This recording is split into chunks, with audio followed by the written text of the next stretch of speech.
Bienvenue dans ce Deep Dive. Alors aujourd'hui, on plonge dans un sujet vraiment au cœur de l'actualité, l'indépendance numérique d'un pays. On a brassé pas mal de sources, des analyses, des rapports, pour essayer de comprendre un peu les enjeux, les défis, et puis les stratégies mises en place. Notre mission, si on peut dire, extraire l'essentiel, les pépites quoi. Le point de départ, il est assez clair, je trouve. D'un côté, il y a ce besoin vital pour une nation de garder la main sur son destin numérique. Et de l'autre, la réalité du terrain.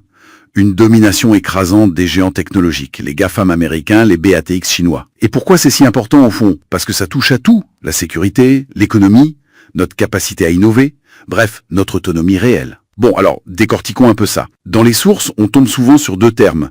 Souveraineté numérique et indépendance numérique. C'est quoi la différence au VIST?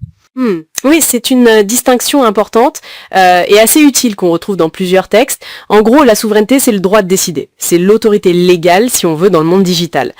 L'indépendance, par contre, c'est plus pragmatique. C'est la capacité réelle d'agir. C'est avoir les moyens techniques, économiques, humains, pour mettre en œuvre cette souveraineté, justement. D'accord. C'est cette capacité d'action concrète qui est vraiment au cœur du sujet. La capacité d'agir concrètement, ok. Alors, sur quoi elle repose cette capacité? C'est quoi les fondations indispensables d'après nos sources? Alors elles insistent beaucoup sur plusieurs piliers, qui sont d'ailleurs interdépendants. D'abord, la maîtrise des données.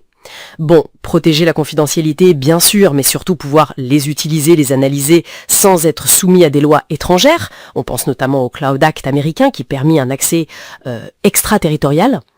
Ensuite, il y a l'autonomie technologique, ça veut dire développer ses propres infrastructures, centres de données, réseaux, maîtriser les logiciels, souvent via l'open source d'ailleurs, et puis contrôler les composants clés, les puces, etc. D'accord. Et enfin, évidemment, la résilience et la cybersécurité pour que tout ça tienne le coup face aux pannes ou aux attaques. Interdépendant, oui, c'est le mot-clé.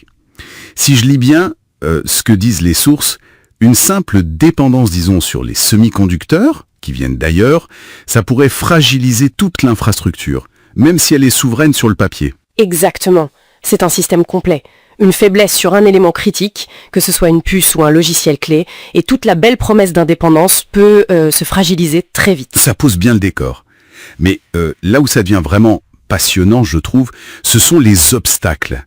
Les sources pointent des défis vraiment colossaux. Le premier, c'est cette dépendance structurelle massive dont on parlait au début. Ah oui, absolument. Il y a un chiffre qui revient souvent, qui est assez parlant. Plus de 90% des données occidentales seraient stockées hors de l'Union européenne, principalement chez les GAFAM. 90%, c'est énorme. C'est énorme. Imaginez, 9 fois sur 10, quand on utilise un service cloud un peu important, les données, elles quittent physiquement et légalement le continent. C'est un véritable exode numérique, quoi, avec des implications vertigineuses. Et puis, il y a l'effet de ces lois extraterritoriales comme le Cloud Act que vous mentionnez. Concrètement, ça veut dire quoi pour une entreprise ou une administration européenne? Ça signifie que même si vos données sont stockées, disons, en Irlande ou en Allemagne, si l'hébergeur est une boîte américaine, les autorités américaines peuvent potentiellement demander l'accès à ces données. C'est une perte de contrôle majeure. Oui, c'est une vraie épée de Damoclès. Tout à fait. Au point que certaines sources n'hésitent pas à parler de colonialisme digital. C'est un peu fort, mais ça illustre l'idée. Les règles du jeu et le contrôle des flux échappent en partie aux nations. Et à ça s'ajoute l'impact économique, la valeur créée par les données qui s'en va ailleurs, et puis les risques géopolitiques. La dépendance peut devenir un levier de pression, on l'a bien vu avec l'affaire Huawei par exemple. D'accord. Face à ce tableau, qui est quand même assez complexe, quelles sont les stratégies? Qu'est-ce que les États tentent de faire? On lit dans les sources qu'il y a une vraie effervescence, notamment sur le plan des lois en Europe.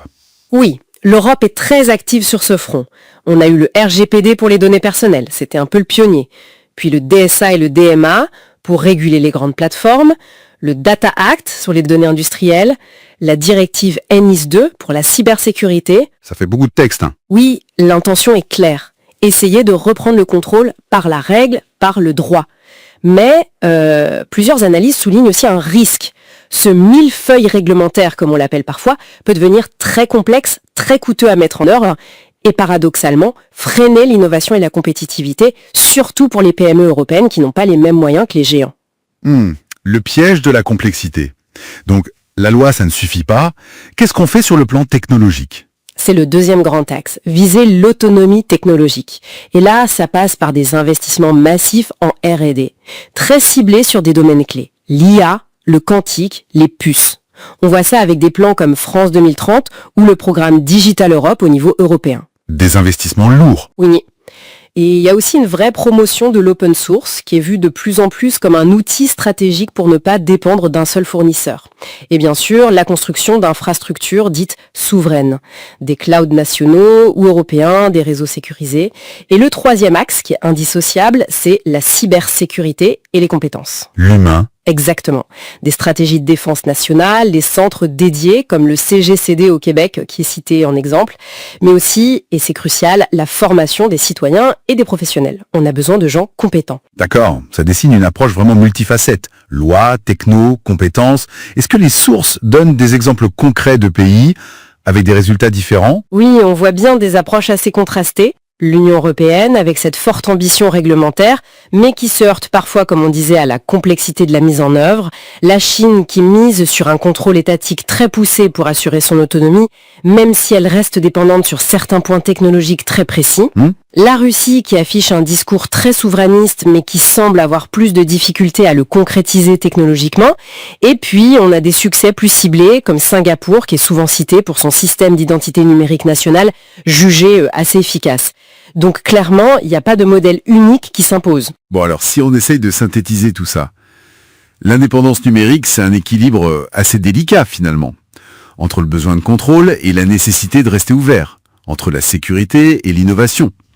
Pas de solution miracle, on l'a compris, mais plutôt la nécessité d'avoir une stratégie globale qui combine la loi, la tech, et puis l'humain, les compétences. C'est tout à fait ça.